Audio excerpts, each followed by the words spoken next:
ऐसा नहीं है। आज की इस वीडियो में ना हम पूरी तरह से आपसे डिस्कस करेंगे कि आप कैसे आरओ की प्रिपरेशन 4 महीने में करेंगे और बहुत ही स्मार्टली इसकी आप तैयारी करेंगे और इसे आप निकालेंगे। क्योंकि आप जानते हैं अगर आप एक बार रिव्यू ऑफिसर बन जाते हैं तो अप्रॉक्स इन हैंड सैलरी तो मतलब आएगी ही आएगी। साथ ही साथ सबसे बड़ी बेनिफिट आप जानते हैं कि आपको या तो लखनऊ और या फिर प्रयागराज इन दोनों जगहों में से किसी जगह रहने को मिलेगा। बहुत ही बेहतरीन माहौल आपको मिलेगा। तो इस वीडियो को आप ध्यान से सुनिए और अप्लाई करिएगा अपनी तैयारी पर। यकीन मानिए 4 महीना अगर आप ध्यान से इस काम को करते हैं तो आप देखेंगे कि निश्चित रूप से आपका मेंस के लिए तो मतलब रास्ता क्लियर हो ही जाएगा। ठीक है, तो ये वीडियो को शुरू करते हैं। लेकिन उससे पहले अगर आपने अभी तक हमारे इस वाले चैनल को सब्सक्राइब नहीं किया तो कर लीजिए, क्योंकि इसमें हाई लेवल के जो टेस्ट होते हैं जो पूरे मार्केट में या यूट्यूब पर अपलोड नहीं होंगे वो आपको इस चैनल पर मिल जाएंगे। विश्वास ना पड़े तो आप प्लेलिस्ट में जाकर के देख लीजिएगा। तो भैया सब्सक्राइब जरूर करेंगे और नोटिफिकेशन बेल आइकन जरूर दबा लेंगे, क्योंकि यहाँ पर आपको मिलेगा बेहतर कंटेंट। आइए बढ़ते हैं आगे।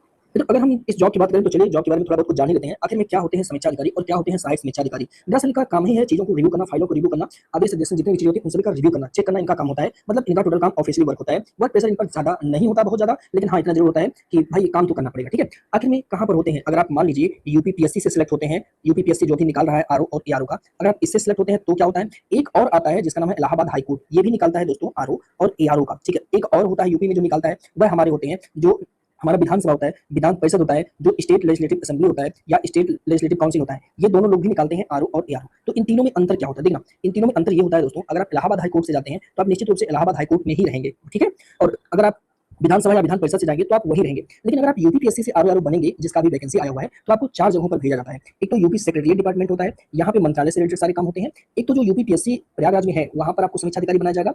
एक तो होता है board of revenue Uttar Pradesh, यहाँ पर आप रह सकते हैं, लखनऊ में है ये। Board of chief election commission यहाँ पर भी आप रह सकते हैं। कहने का मतलब अगर आप यूपीपीएससी से आरओ बनते हैं या फिर आप एआरओ बनते हैं तो भाई साहब आपको यूपी सेक्रेटरिएट लखनऊ में जाना पड़ सकता है, यूपीपीएससी में यानी प्रयागराज में, फिर board of revenue Uttar Pradesh यानी लखनऊ में, फिर board of chief election UP का जो है यानी जो हमारा राज्य निर्वाचन आयोग है वहां पर आप समीक्षा अधिकारी बन सकते हैं। तो कहीं ना कहीं आप देख रहे हैं आपको लखनऊ और प्रयागराज में रहने का मौका बेहतर रूप से मिलेगा। तो भैया इतना अच्छा है, आप समझ रहे हैं। अब हम बात करते हैं भाई ठीक है ये सब तो सही है, पैसा कितना मिलेगा, सैलरी कितनी होगी इसकी? तो देखिएगा इसकी सैलरी ना अगर 7 सीपीसी लागू होगा तो 44,900 से स्टार्टिंग आपकी हो रही है, और ये अगर 8th लेवल में जाएगा तो 47,600। ये घुमा फिरा के बात समझ में नहीं है। ये बताइए हमारे खाते में कितना आ जाएगा, सब कुछ काट के टीए डीए रहना पाना सब कुछ काट वाट के बताइए हमारे हाथ में कितना पैसा आएगा, हमारे बैंक में लगभग कितना रुपया आएगा। तो भाई याद रखिए अगर आप आरओ कर रहे हैं ना, अगर आप रिव्यू अफसर बन रहे हैं तो इन हैंड सैलरी आपकी तकरीबन 70,500 से ज्यादा आएगा, इससे कम नहीं आएगा। अगर कमाता है तो 70 के आसपास हो जाएगा, लेकिन आप ये मान के चलिए 70,500 से ज्यादा समीक्षा अधिकारी की सैलरी होती ही होती है। यहीं पर अगर आप असिस्टेंट रिव्यू अफसर की बात करेंगे तो इनकी सैलरी थोड़ी सी कम हो सकती है, 66,000 के आसपास में होती है। अब चूंकि ये अलग अलग नहीं होता क्योंकि ये लगभग सारे लोग या तो लखनऊ या तो प्रयागराज रहते हैं, तो इस वजह से इनका अलग नहीं होता है। ठीक है, तो मुझे लगता है आप ये दोनों पॉइंट क्लियर कर ही चुके होंगे। अब हम बात करते हैं आगे। मित्रों तीसरा और हम जो लोग बातें हमसे पूछते हैं कि सर इसके लिए ना क्या होता है, एलिजिबिलिटी क्या है, इसके लिए योग्यता कैसे हम इसको करते हैं। तो देखिए अगर हम बात करें तो जब आपका नोटिफिकेशन निकलेगा तो उसमें एक पॉइंट देखिए, आजकल मैं देखता हूँ जितने भी लोग हैं वह ज्यादातर एक वेबसाइट को फॉलो करते हैं, सरकारी रिजल्ट.com। ठीक है, और सरकारी रिजल्ट पे जब आपका फॉर्म आता है आरओ का या फिर एआरओ का, तो वहाँ पे ना नीचे वो लोग सिर्फ और सिर्फ स्पेशल लिख देते हैं और बच्चा समझ नहीं पाता कि इसमें ग्रेजुएशन वाले एलिजिबल हैं या नहीं है। ये सबसे बड़ी गलती होती है। देखिए जब आपका फॉर्म निकलेगा ना तो उसमें 2 तरीके से पोस्ट निकलेंगे, 2 तरीके का उसमें पोस्ट होगा। तो आप जब फॉर्म निकल जाएगा तो आप ध्यान दीजिएगा उसमें 2 तरीके का पोस्ट होगा। ठीक है, उन 2 तरीकों के पोस्ट में एक पोस्ट होता है जनरल पोस्ट। जनरल पोस्ट का मतलब सामान्य पोस्ट, इसकी संख्या ज्यादा होती है। एक होता है स्पेशल पोस्ट, यानी अगर मैं पिछली बार की बात बताऊं तो पिछली या मैं एक उदाहरण के रूप में आपको समझाऊं तो अगर मान लीजिए 100 टोटल पद है तो इस 100 टोटल पद में ना 2 तरह से पद निकलेगा। आरओ के लिए आप ये मान के चलिए तकरीबन 60 से 70 मिल सकता है, और आरओ जनरल के लिए मतलब जो जनरल वाला होगा उसके लिए, और अगर यही आरओ देखा जाए स्पेशल के लिए, ठीक है स्पेशल के लिए, तो इनका 30 से 40 हो सकता है, इतना पद होता है। ठीक है, अंतर आपको समझ में आ गया। तो अगर आप जनरल में है ना, जनरल मतलब ओबीसी इस पर कैटेगरी नहीं, वो पद ही है, सामान्य पद जो सब में सब लोग भर सकते हैं जो सिर्फ और सिर्फ ग्रेजुएशन किए हुए हैं। ठीक है, तो सामान्य में सारे लोग भर सकते हैं। और अगर विशिष्ट पद आता है, कोई स्पेशल आपके पास डिग्री है, जैसे मान लीजिए अगर आप आरओ बनना चाहते हैं हिंदी डिपार्टमेंट से तो आपके पास भाई मास्टर डिग्री होनी चाहिए। आरओ बनना चाहते हैं उर्दू डिपार्टमेंट में जाना चाहते हैं, वो भी अलग अलग होता है, तो आप वहां पर उस तरीके से जा सकते हैं। तो उसके लिए ग्रेजुएशन और कुछ स्पेशल डिग्री लगती है। ठीक है, एज की हम बात करेंगे तो मिनिमम एज आपकी 21 होती है, मैक्सिमम एज आपकी 40 होती है। तो आई थिंक आपका ये भी पूरा क्लियर हो गया। गाइस एक क्वेश्चन और बच्चों का पूछा गया था कि सर इस पूरी वैकेंसी को ना कंप्लीट होने में कितना समय लगता है। तो गाइस ये वैकेंसी यूपीपीएससी कराती है, और यूपीपीएससी अप्रॉक्सीमेट जो है 1.5 से 2 साल ले लेती है इस वैकेंसी को कराने में, क्योंकि आप जानते हैं ये वैकेंसी 2 चरणों में होती है। एक तो आपका प्री एग्जाम होता है और दूसरा आपका होता है मेंस एग्जाम, और इन दोनों एग्जाम के बीच का जो गैप है ना वो गैप तकरीबन 1.5 से 2 साल का होता है।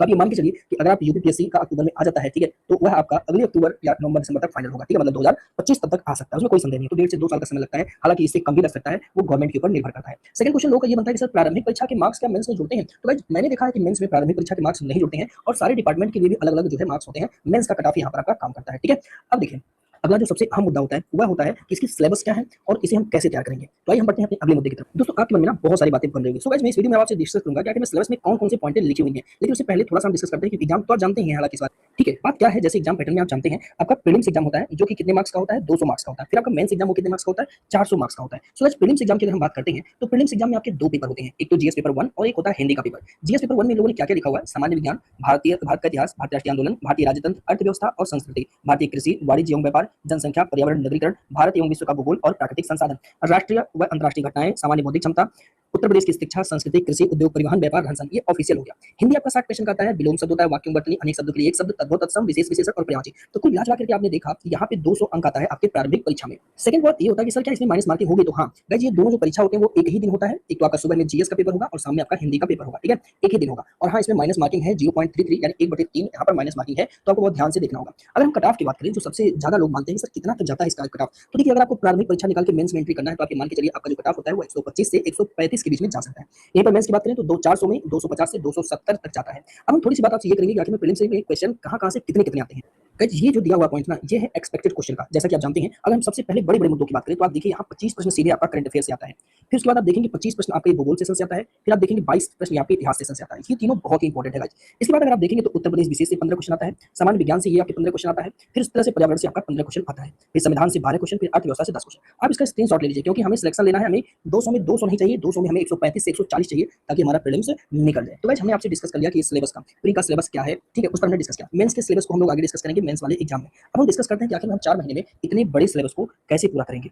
दोस्तों मेरी कुछ खुद की रणनीति है तो इसे आप ध्यान से सुनिए। मुझे आपका डेली जानते हैं ये स्टार्टिंग के 4 महीने सिर्फ 10 घंटे चाहिए। भाई इससे कम आप मुझे देंगे तो काम नहीं चल पाएगा। तो आप अपना मुझे 10 घंटे मतलब दीजिए अगर आपको ये एग्जाम निकालना है तो। डेली आपको करंट अफेयर 2 घंटे पढ़ना है, फिर आपको हिंदी 2 घंटे पढ़ना है, आपको 3 घंटे जीएस 1 और 3 घंटे जीएस 2 पढ़ना है। देखिए एक बात ये होती है ना कुछ लोग होते हैं जो बहुत बेहतरीन तरीके से नोट्स बनाते हैं। ये सबसे बड़ी मिस्टेक है। आपको यहाँ ना मोटी-मोटी कॉपियां नहीं भरनी है। आपको क्या करना है सिर्फ और सिर्फ कुछ इंपॉर्टेंट बातें लिखनी हुई है। सबसे पहले तो आप इस बात को याद रखिए, आप जो है A4 साइज का एक पेपर लेकर आइए। पूरा 500 सीट आएगा इसमें, 500 पेजेज आएंगे। आप उसको अपने पास ले लीजिए पहला चीज़। दूसरा चीज़ आपके पास जानते हैं, आपके पास एक स्टेपलर मशीन होनी चाहिए छोटी वाली, उसको आप ले लीजिए। अब आपको मैं बताऊँगा इसे मैं क्यों कह रहा हूँ, ठीक है?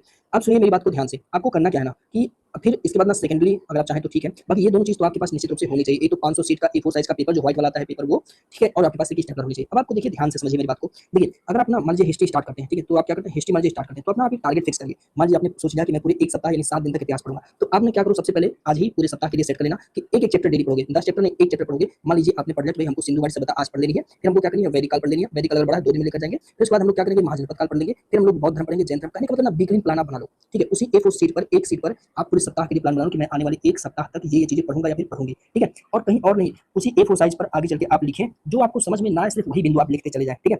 आप इतना करें। तो आपको क्या करना है जीएस 1 में सबसे पहले इतिहास लेकर चलना है, फिर जीएस 2 में आपको ज्योग्राफी लेकर चलना है, यानी हिस्ट्री ज्योग्राफी। आपको ये 2 सब्जेक्ट ना प्लान आप आज ही बनाइए, साप्ताहिक प्लान बनाइए, चैप्टर वाइज आपको करना है, ठीक है? अब आप कहेंगे सर ये दोनों मुझे किताबें मिलेंगी कहाँ से? कौन-कौन सी किताबें हैं मुझे आप ये बता दीजिए। देखिए अगर आपके पास ना लूसेंट से यहाँ काम नहीं चलेगा, हिस्ट्री के लिए मैं बात करूँ तो सबसे पहले आप एंशिएंट कवर कर रहे हैं, तो इसके लिए आप एसके पांडे की बुक जो है वो अच्छे से पढ़ सकते हैं, ठीक है? ये आपको यहाँ कंप्लीट करा देंगे। फिर आपको मैं अगर सेकेंडली बात करता हूँ, जो सेकंड बुक है वो है आपका मध्यकालीन होगा, मध्यकालीन, ठीक है? तो मध्यकालीन के लिए अगर आप चाहते हैं तो सतीश चंद्र की किताब आप पढ़ लीजिए, ठीक है? ये हो जाएगा इससे, ठीक है? उसके बाद आधुनिक, आधुनिक भारत के लिए दृष्टि आईएएस की किताब आती है, क्विक रिवीजन करके आती है, तो आप उसे फॉलो कर सकते हैं, दृष्टि आईएएस। ये तीनों आप फॉलो करें। फिर इसी तरह से ज्योग्राफी के लिए आप क्या कर सकते हैं महेश वर्डवाल की किताब आती है, ये आपके पास जो भी है उसको फॉलो कर लीजिए। आप अभी ना इस पूरे महीने 1 महीने तक आप ये पूरा कंप्लीट करिए। और जैसा कि मैंने आपसे बताया कि आपको A4 साइज के पेपर्स पर सब कुछ करना है, प्लीज मोटी-मोटी किताबें मत भरिएगा। ऐसा मैं क्यों कर रहा हूँ? क्योंकि जब आप प्रैक्टिस सेट करेंगे ना, ठीक है? जैसे मान लीजिए मैंने हड़प्पा सभ्यता पढ़ लिया, ठीक है? मैंने A4 साइज में हड़प्पा सभ्यता के बारे में कुछ बातें लिख लिया है, ठीक है? लेकिन मैं यही चीज़ अगर अपनी कॉपी में लिखता हूँ तो मैं कितना पेज छोड़ूंगा, बाद में पेज मेरा बर्बादी हो जाता है, लिखने का मन नहीं करता है। लेकिन जब A4 साइज का पेज रहेगा और मान लीजिए आप कोई प्रैक्टिस सेट लगा रहे हैं, ठीक है? उस प्रैक्टिस सेट से आपने देखा कि आपने 30 प्रैक्टिस सेट लिया है या 40 प्रैक्टिस सेट कहीं से लिया है, आपको बहुत सारे क्वेश्चन हैं जो हड़प्पा सभ्यता से हैं, लेकिन आपके इस वाले पेज में नहीं है, तो आप नया A4 साइज का पेज लो,